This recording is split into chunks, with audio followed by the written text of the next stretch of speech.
Chairman Tehreek Insaf Imran Khan अपनी रहायशगाह अज़मान park से Lahore high court पेश होने के लिए रवाना होने के लिए तैयार हैं।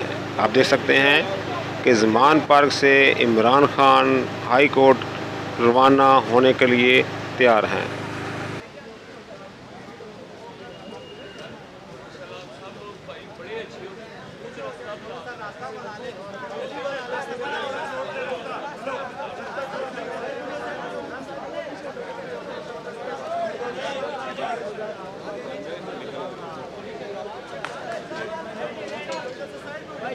रास्ता छोड़ दो।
अगर आप मेरे चैनल पर न्यू हैं तो मेरे चैनल को सब्सक्राइब कीजिएगा, घंटी वाले बटन को ज़रूर दबाइएगा ताकि सबसे पहले आने वाली वीडियो आप तक पहुंचे।